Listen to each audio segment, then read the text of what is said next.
Srdačno vas pozdravljam i dobrodošli danas na moj kanal. Danas bih svoje izlaganje posvetio očevima. Zapravo, volio bih da zajednički razmišljamo o tome na koji način očevi utiču na svoje kćeri. Kao prvo želim da kažem da očevi imaju nemerljiv utjecaj na svoje kćeri.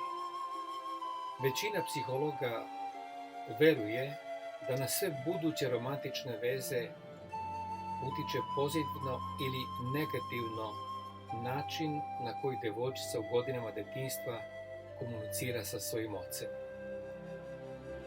Ako je to istina, onda očevi treba dobro da razmišljaju o ovoj, da kažem tako, visokoj odgovornosti i treba da teže da budu ono što je njihovim kćerkama zaista potrebno od njih. Verujem da ima najmanje 7 konstruktivnih i praktičnih elemenata u tom odgovornom zadatku. Evo, kao prvo ja bih spomenuo očevo vodstvo u domu treba da bude model snage i autoriteta, ali uvek prožet ljubavlju i saosećanjem. Surova disciplina ima tendenciju da zatvori osjetljivi ženski duh, ali popustljivost i kapricioznost mogu stvoriti doživotni prezir prema muškarcima. Stoga je odnos oca prema kćeri od sudbonosnog značaja. Drugo, otac mora imati na umu da ga ova djevojčica stalno posmatra. Način na koji se ophodi prema majci naučit će je kako muškarci i žene treba da se ophode jedni prema drugima. Dete neće primetiti samo očigledno nepoštovanje koje otac pokazuje svojoj ženi, nego će primetiti i duboko poštovanje koju iskazuje. Kad je god to prisutno, to će biti vidljivo i registrovano u očima i umu ove male djevojčice. Mislim da je dobro da otac se druži sa kćerkom kada ima 6 godina ili čak ranije. To bi bio treći predlog ili savjet. Otac treba da pusti dete da ponekad pomogne u isplaniranoj večeri i onda da joj oda priznanje. A također mora da pazi kada i gde, šta je obećao. Obećanja su za decu jako važna. Iako zanemarimo ono što smo rekli ili pogazimo se obećanja, razočarat ćemo svoje dete. Ovo vrijeme provedeno zajedno sa djevojčicom nije namijenjeno samo zabavi, a je to važno. Otac također može da ga iskoristi da pokaže svojoj kćeri kako se muškarac ophodi prema ženi koju poštuje.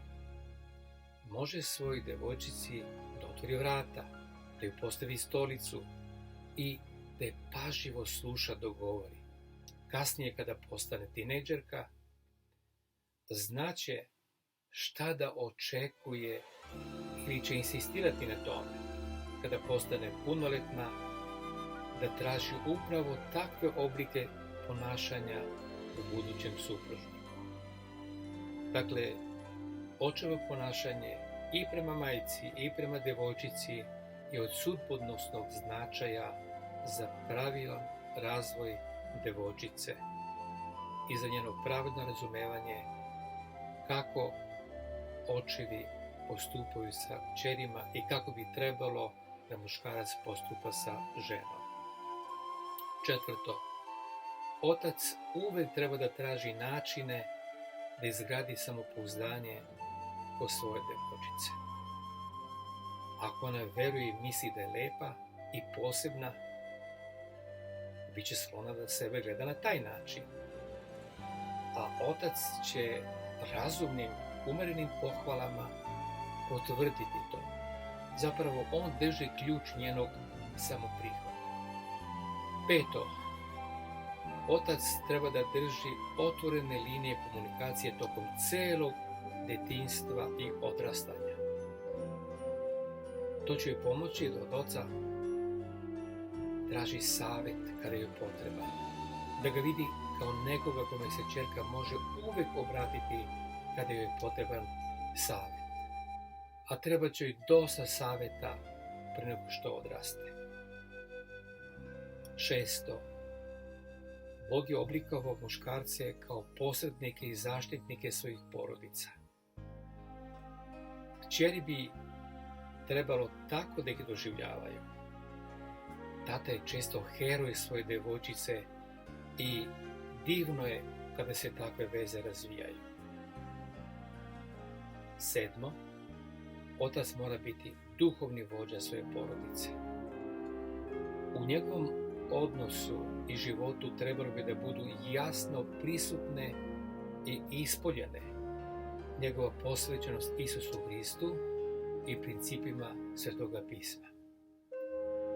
Najviši prioritet treba dati obrazovanju njihovih kćeri i sinova u negovanju Božje ljubavi i prenošenju Gospodnjih načela i uputstava.